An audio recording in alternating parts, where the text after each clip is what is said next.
podemos iniciar formalmente esta serie.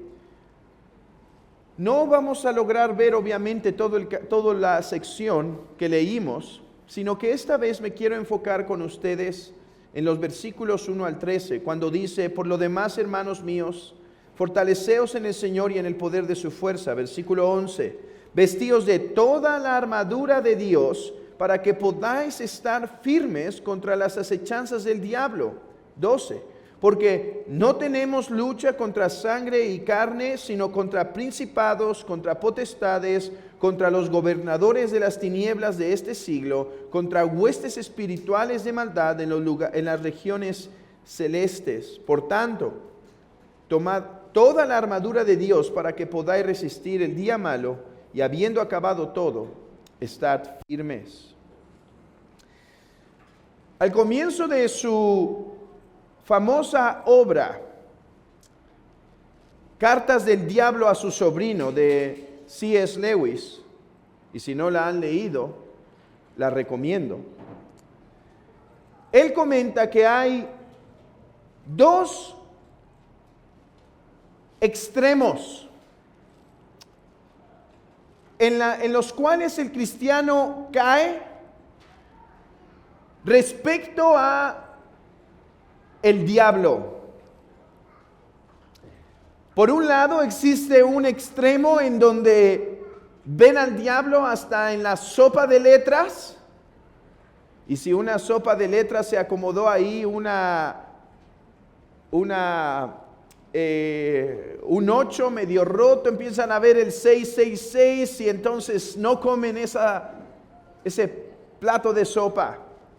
No obstante, otros caen en el extremo por el materialismo de nuestros días, de negar la existencia de un ser espiritual, poderoso.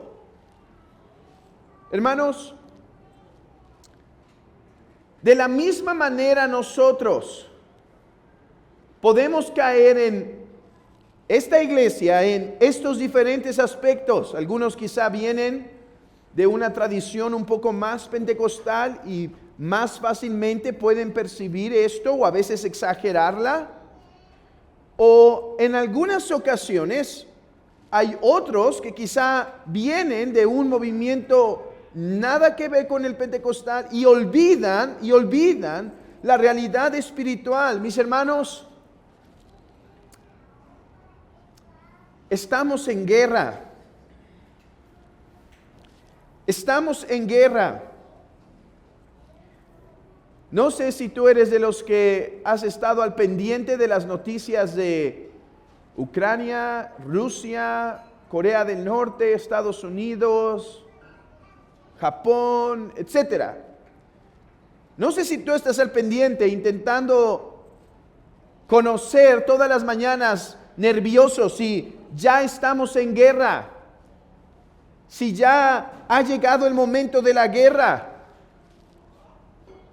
Mi pregunta es, ¿estamos tan conscientes de que sí, ya estamos en guerra y en una guerra espiritual en donde nuestras almas están luchando o no luchando y más bien perdiendo hacia el camino a la ciudad celestial? Déjame entonces iniciar con esta pregunta introductoria. Hermano, ¿ignoras que hay una lucha espiritual? Hermano, ¿ignoras que hay una guerra y una batalla que se combate o se debe combatir todos los días? Hermano, ¿ignoras que hay una batalla en donde no puedes poner la espada, ni el escudo, ni el yelmo aparte ni un momento para descansar? Hermano, ¿ignoras que hay guerra espiritual contra tu alma? Ahora, no solo pregunto si lo ignoras intelectualmente, porque quizá puedes decir, no, hermano, yo sé que estamos en guerra. Hermano, ¿vives como si estuviésemos en guerra? Equipándote constantemente, fortaleciéndote constantemente, comprando provisiones espirituales constantemente a fin de poder luchar esta batalla? Oh, déjenme decirles algo, hermanos. Es una pena que muchos de nosotros tenemos que contestar no. Hermanos, aquí no tenemos a nadie a quien engañar. Ni podemos engañar a Dios, ni nos hace bien engañarnos a nosotros mismos, ni deberíamos engañar a nuestro prójimo, porque Él nos puede ayudar.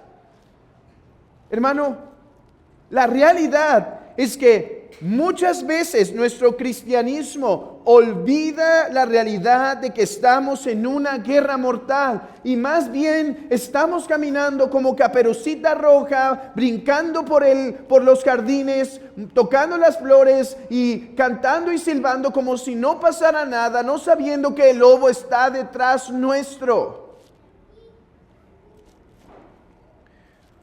Debido a que esta es la condición más frecuentemente de nosotros como cristianos, es que Pablo trae esta exhortación, es que Pablo trae este llamado: despierten, estamos en guerra. Y en esta primera lección, mis hermanos, yo quiero llamarlos, yo quiero despertarlos para decirles: estamos en guerra espiritual.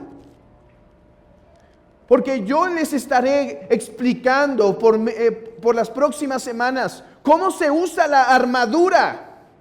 ¿Qué es esta armadura? ¿Cómo la usó Jesús? ¿Cómo la usó Jehová de los ejércitos? ¿Cómo la usamos nosotros? ¿Cómo participamos de ese inmenso poder?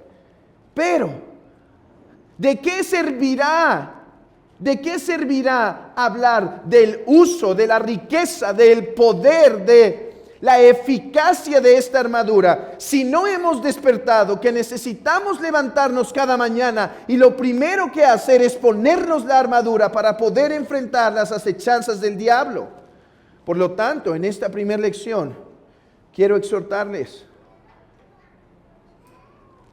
a ponerse la armadura de Dios, y lo quiero hacer en primer lugar por medio de analizar que el apóstol presenta un llamado a la guerra. En segundo lugar, quiero hablarles del gran enemigo. Y en último lugar, de la grandísima provisión. Empecemos a analizar el llamado a la guerra. Escuchen el versículo 10. Por lo demás, hermanos míos, a ver, tenemos una desventaja en exponer este texto, en exponer Efesios 6. ¿Cuál es la desventaja? Que el apóstol ya caminó por capítulo 1, 2, 3, 4, 5, 6 versículo 1 al 9, y entonces dice, por lo demás. Así que es necesario solamente recordarles de una manera muy breve, hermanos, que el apóstol en los 3 primeros capítulos expuso la doctrina. Y en los capítulos 4 al 6, aunque todavía vemos mucha doctrina, empieza a explicar las implicaciones a la luz de la muerte y resurrección de Cristo. Mis hermanos, si Cristo murió y resucitó por nosotros, nuestra vida ya no puede ser igual. Y es lo que expone. Ya no puede ser igual. Ahora hay una iglesia donde Cristo la gobierna. Ya no puede ser igual. Ahora los esposos son llamados a vivir de una manera, las esposas de otra, los padres de otra, los siervos de otra, los jefes o amos de otra manera. Y entonces termina la epístola, hermanos, termina la epístola con estas palabras: por lo demás, hermanos. Esto es interesante. Hermanos, las últimas palabras del apóstol a los efesios son un llamado a la guerra. Muchas veces en un sermón o en un discurso, lo que uno dice al último es lo que quiere que se quede más en las mentes de los oyentes. Y así es como acaba la epístola a los Efesios, con un llamado a la guerra. De hecho, muchos comparan esto a una práctica romana que existía en el tiempo del apóstol Pablo, cuando el general, a la luz de la batalla, empezaba a despertar a todos y a gritar: tiempo de guerra, prepárense, alisten sus armas, es hora de luchar. Así termina el apóstol la epístola, queriendo dejar en las mentes de sus oyentes una sobria verdad. Hermanos, nuevamente estamos en guerra.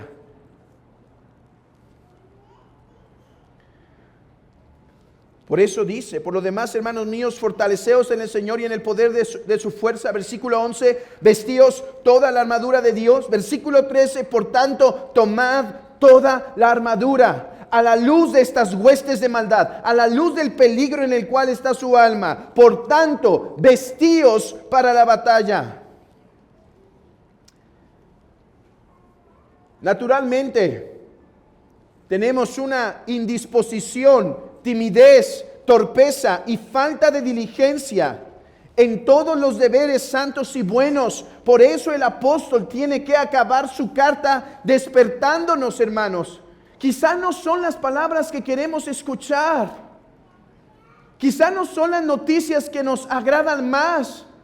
Pero cuando en el televisor aparece esa pantalla y dice: prepárense, la guerra ha comenzado, no es algo que nos llama la atención, pero si lo evitamos corremos riesgo, nuestras familias corren riesgo. De la misma manera, mis hermanos, estamos en guerra espiritual. El león rugiente anda buscando alrededor destruir tu alma. Y mi hermano, ¿tú cómo estás? Dice un puritano, y quiero decir, porque no lo aclaré al principio, mis lecciones estarán basadas y enriquecidas de estos hombres del pasado, de varios hombres del pasado. De manera que si no siempre cito la fuente, lo he dicho desde el principio, estoy tomando de esos hombres. Y él dice: qué torpe es el hombre que camina en este mundo como si estuviera en un mero caminar hacia un campamento, hacia un tiempo, a un campamento de paz. ¡Qué necio! Hermano,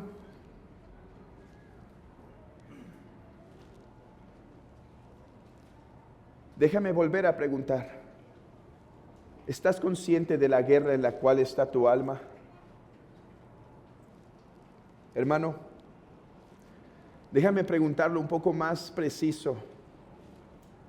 Hermano, ¿estás siendo necio viviendo como si no hubiera guerra? No es que no la haya. Ahorita vamos a verlo. Tú dirás: hermano, es que ahorita no hay guerra para mí. No, vas a ver que no hay día, hora, momento, estado, condición donde no haya guerra. Mi hermano, déjame entonces preguntar. Y déjenme decirles algo, hermanos. Esto ha venido en primer lugar a nutrir mi alma, a exhortar mi alma, a corregir mi alma. Así que estas preguntas que traigo son preguntas que yo tuve que hacerme delante del Señor e ir a sus pies, corregir y confesar en donde estoy haciendo mal y seguir adelante. Y no vengo aquí como uno que está en la batalla excelente. El que está en la batalla excelente, dice Hebreos 2:14, es nuestro capitán, nuestro Señor Jesucristo. Nosotros somos frágiles y débiles. Pero entonces déjame volver a preguntar, habiendo aclarado que yo estoy con ustedes en esta exhortación. Mi hermano, ¿estás apercibido de la batalla? Si no, mi hermano, eres una ovejita del Señor, necia, torpe y testaruda. Y el Señor viene hoy a llamar por su palabra, a decirte: despierta, estás en guerra. Yo suelo ser esa ovejita débil, torpe y testaruda muchas veces. Pero qué ternura del Señor que nos deja estas amonestaciones para despertarnos.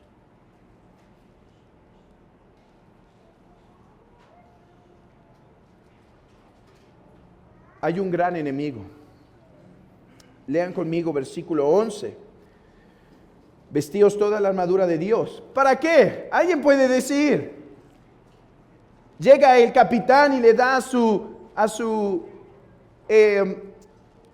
soldado, ponte la armadura. Y él puede preguntar, incluso quizá con una piña colada en la mano, y dice, ¿para qué? ¿Ponerme la armadura? ¿Para qué? Bueno, ahora va a contestar el apóstol, ¿para qué? Para que podáis estar firmes contra las acechanzas del diablo. ¿Por qué? Porque no tenemos lucha contra sangre y carne, sino contra principados, contra potestades, contra los gobernadores de las tinieblas de este siglo, contra huestes espirituales de maldad en las regiones celestes. Por tanto, tomad la armadura de Dios para que podáis resistir en el día malo. ¿Por qué ponerse la armadura? Pablo nos deja ver los peligros en los cuales estamos. Mis hermanos, no tenemos lucha contra mera carne, contra otro hombre nada más.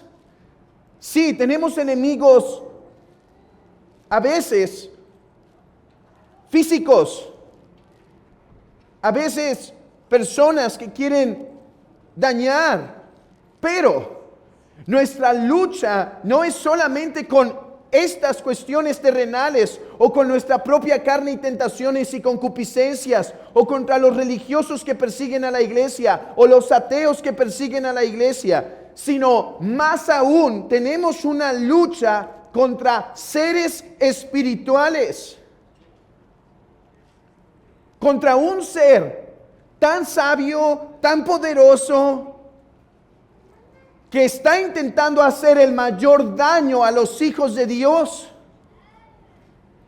Pero nosotros somos carne y sangre. Ellos se les llama principados. Jesús llama a Satanás el Dios de este siglo. Pero nosotros carne y sangre. Miren cómo el pasaje pone el poderío del diablo, pero al mismo tiempo la debilidad del hombre para luchar con estos. De manera que aunque Goliat podía mofarse y reírse por su grandeza a la luz del ejército, David no podía descuidarse ni un momento, no podía darse ese lujo. Tenía que estar al pendiente porque su enemigo era muy grande y no lo podía desestimar. Hermano, ¿desestimas? Déjame preguntarte, incluso si no hay incredulidad en tu corazón, ¿desestimas o niegas la existencia del diablo y de seres espirituales? Hermano, ¿no crees la palabra del Señor cuando dice que hay tal cosa como Satanás y sus demonios? Hermano, ¿no crees cuando la palabra dice que el diablo anda como león rugiente buscando a quien devorar? ¿Tú una oveja? ¿Él un león? Hermano, ¿desestimas su poder? Cuando dice la Escritura en el libro de Judas que ni el mismo arcángel Miguel, cuando discutía por el cuerpo de Moisés, se atrevió a proferir maldición sobre éste, sino que encomendó a Dios el juicio sobre este ser espiritual.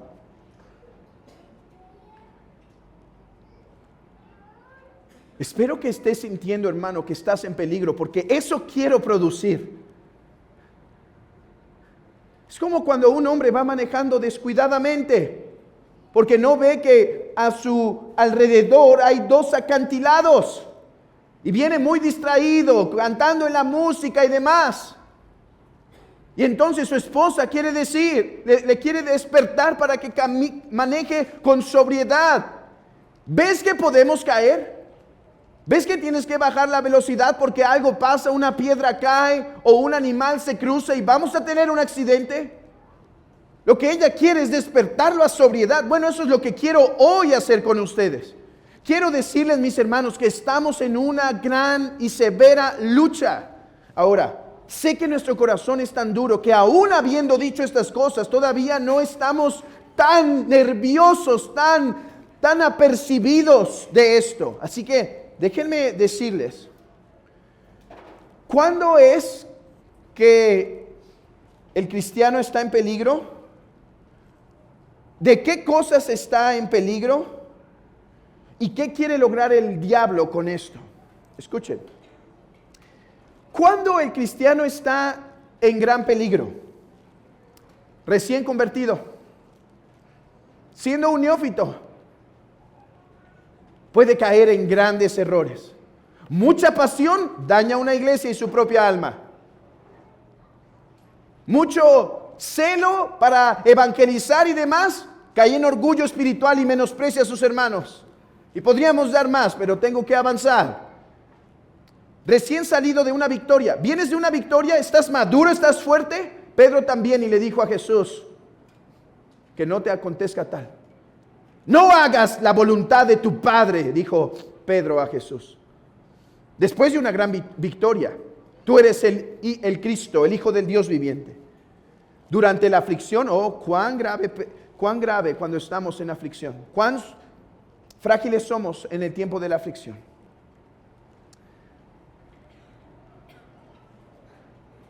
¿Estás en aflicción? ¿Por pruebas? ¿Por enfermedad? ¿Por desaliento?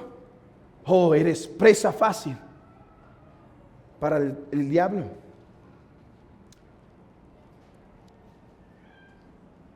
A la hora de la muerte, vienen dudas. En el mero lecho, cuando ves una iglesia y ves sus fallas, cuando eres miembro de una iglesia, corres el peligro de no ver tus responsabilidades. Cuando no eres miembro, corres el peligro de caminar la vida cristiana como a ti te venga a la mente. En tiempo de pobreza puedes maldecir su nombre, y en tiempo de riqueza mucho más, al permitir que las comodidades te hagan olvidar la lucha en la que estás. No hay momento o condición del creyente soltero, muchas luchas. Oremos por ellos, pero no nos olvidemos o pensemos que solo los solteros luchan. La esposa casada, el esposo, por no tener trabajo o teniéndolo, en la adolescencia o en la adultez o en la senectud. No hay momento, no hay estado, no hay tiempo en nuestra vida donde no hay guerra. ¿Y a qué nos tienta Satanás? Obviamente a pecar. Pero como nos enseña muy bien C.S. Lewis a través de su historia de ficción de cartas a los estudiantes, ese es de Spurgeon, las cartas del diablo a su sobrino. Él dice, no te presentes de inmediato con brusquedad diciéndole, mira, ¿sabes qué otra cosa puede estar haciendo Satanás en nuestros mismos corazones? Empezando a ver el pecado menos grave. El pecado viéndolo insignificante. Te puede tentar al legalismo para que te olvides de la cruz. Te puede tentar al libertinaje para que vivas contrario a la cruz. Te puede simplemente empezar a enfriar, dándote un poquito más de libertad para no leer aquí, no orar este día y olvidarte. Te permite y te anima, te susurra que puedes empezar a practicar pequeñitos pecados y empezar a darle cuerda a tus tentaciones y concupiscencias. Dejar de fortalecer tu fe, dudar de la gracia de Dios, menospreciar su iglesia. Él tiene muchas formas, hermano, no solo es una. Él tiene muchas formas en las cuales va a intentar dañar el alma del pueblo de Dios. ¿Y qué quiere lograr con esto? ¿Cortar nuestra comunión con Dios? Si pudiera, hará hasta lo posible para que te apostates. Recuerda, el diablo no es omnisciente. Dios es omnisciente. El diablo es sabio en cuanto a que tiene perspicacia carnal, mundanal. Claro. Pero no es omnisciente. Dios es. El diablo no sabe quién es el elegido de Dios. Apenas empieza a haber un declive en tu vida, ¿y qué crees que va a hacer? Va a aprovechar. ¿No me cree? Pedro, vamos a orar. Pedro no oró. Jesús dice, Satanás te ha pedido para zarandearte. ¿Estará Satanás a punto de pedirte para zarandearte? Dios lo va a permitir muchas veces por tu propio bien. Oh, pero cuán duro es ese zarandear por la culpa de nuestras negligencias espirituales. Él, si puede, va a intentar hacernos caer y apartarnos de Cristo, desfigurar la imagen de Dios, destruir nuestras familias, desalentar nuestro caminar con el pueblo de Dios, estancar nuestro crecimiento, apartarnos de la iglesia. Él va a intentar todas estas cosas con tal de hacer nuestra vida miserable y traer deshonra al Dios de gloria. Oh, y tiene muchos disfraces para hacerlo. Se viste como ángel de luz, conoce tus debilidades, se acerca con cuidado, sabe el momento justo, tuerce las escrituras y te ayuda a que las tuerzas para que permitas tu pecado. Sabe a quién atacar para hacer caer a otros. Y sabe cómo engrandecer a muchos para que otros le sigan en el error. Arrio seguro no era una persona despreciable. Y le dio sabiduría para inventar una cancioncita en la cual confundió a muchos. Hermano, por favor, no ignoremos sus maquinaciones. Hay un león rugiente buscando a quien devorar. Y como escribió un puritano, y el cielo solo se toma, solo se llega a él por medio de guerra. ¿Estás luchando? ¿Deseas luchar? He querido engrandecer el poder del diablo, porque muchas veces, hermanos, lo menospreciamos. Pero no se me malentienda. Algunos hablan del diablo de tal manera que lo hacen ver como el ser más poderoso del mundo, del cosmos. No. Es mucho más poderoso que nosotros. Pero es una mera criatura del Creador. Y hace su voluntad y no mueve ni un centímetro su ser sin la voluntad. Así que para aquellos que quieren luchar, quiero traerles ánimo al decirles que aunque tenemos un gran enemigo, tenemos una gran asistencia divina. No, me equivoco. Tenemos un gran enemigo, pero tenemos una grandísima asistencia divina.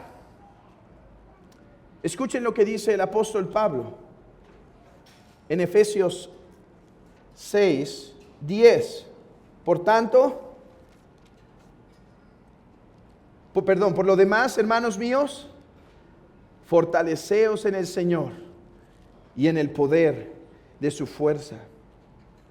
Si consideramos que Pablo está usando la Septuaginta, muy probablemente para citar el Antiguo Testamento, o es lo que una de las porciones de la Escritura que más conocía, la Biblia en hebreo y la Biblia en griego, entonces debemos entender que es probable que está haciendo alusión a un pasaje de Isaías. Y van a ver por qué hace mucho sentido que sí sea Isaías a quien está citando.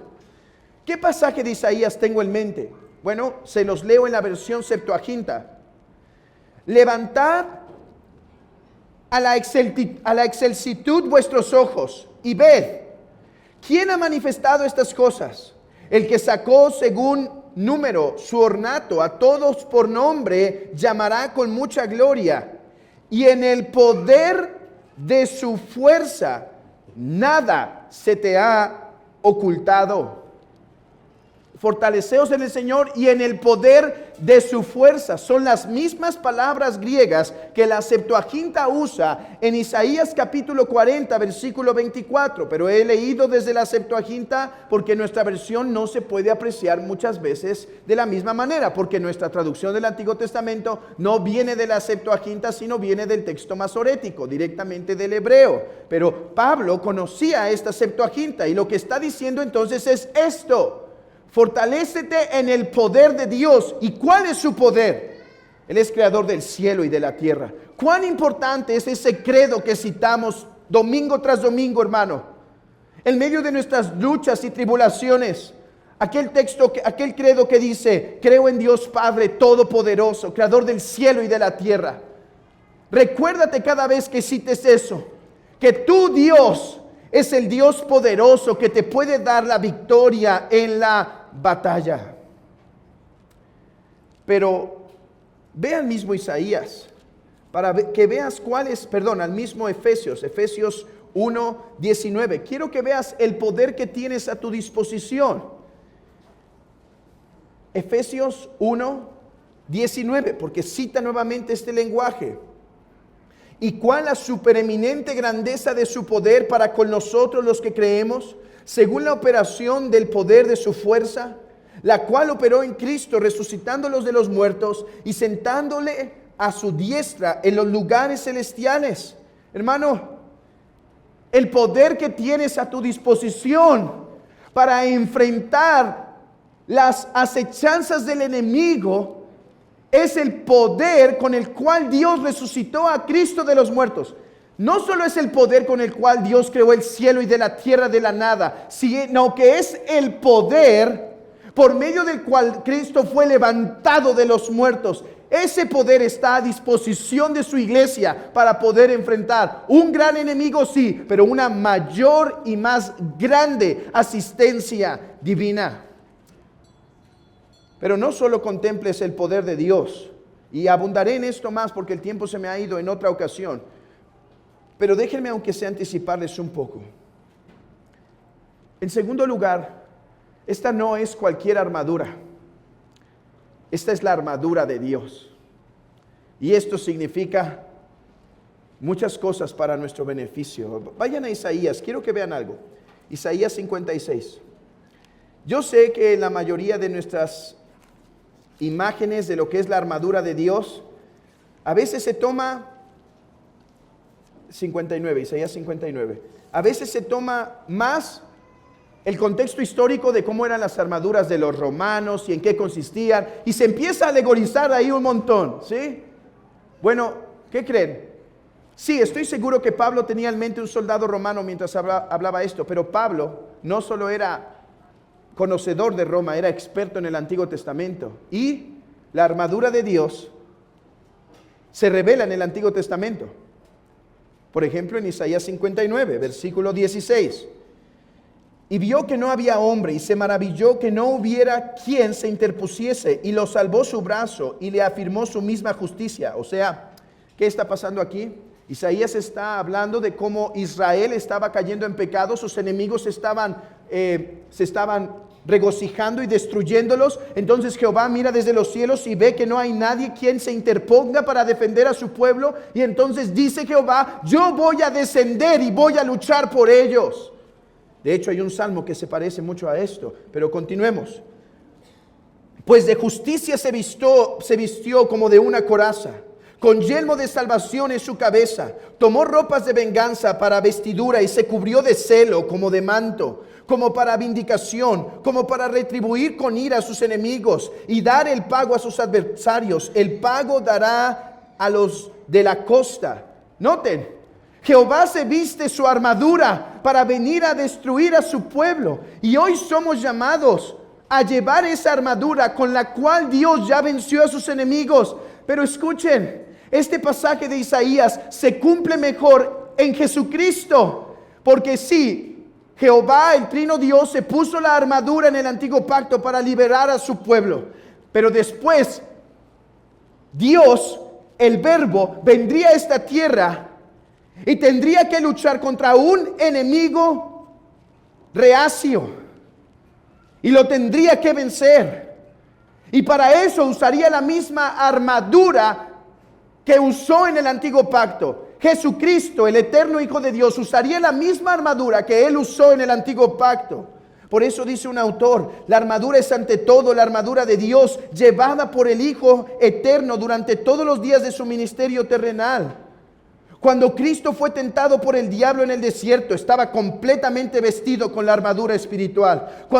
Cuando obtuvo la victoria final en la cruz, llevaba puesta la armadura de Dios. Cristo blandió el escudo de la fe cada vez que Satanás le lanzó los ardientes dardos de la tentación. Blandió la espada del Espíritu Santo durante todo su ministerio, hablando, enseñando y viviendo constantemente la palabra de Dios. Y eso es algo que quiero que veamos a través de toda esta exposición. Esta armadura no nos hace ver a nosotros mismos. Levanta nuestros ojos al poder de Dios y sobre todo a nuestro Señor Jesucristo, que ya usó la armadura para poder vencer. Hermano, hay una batalla dura, pero la victoria está ganada. Y si usamos de Jesucristo y si nos vestimos de Cristo, entonces podremos decir, mayor es el que está en nosotros que el que está en el mundo. Déjenme concluir con estas aplicaciones. Ponernos la armadura es vestirnos de Cristo. La armadura es cristocéntrica, no es hombrecéntrica. No es cuánto poder hay en ti, es cuánto poder hay en Dios. Y cuál ha sido la victoria de Cristo y que ahora Él te da. Vístete, hermano, y vencerás. La santidad no es mera moralidad. La santidad está basada en el trino Dios y en la persona de Cristo. Dijo un puritano, por armadura se entiende a Cristo. Leemos de vestirnos del Señor en Romanos 13:14, donde se presenta a Cristo bajo la noción de armadura. El apóstol dice, vestíos del Señor Jesucristo, dando a entender que hasta que uno no se vista de Cristo, la criatura está desarmada.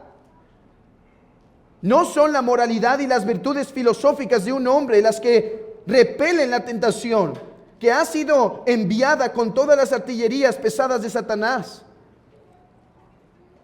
La gracia de Cristo son su armadura, como el cinturón de la verdad, la coraza de justicia.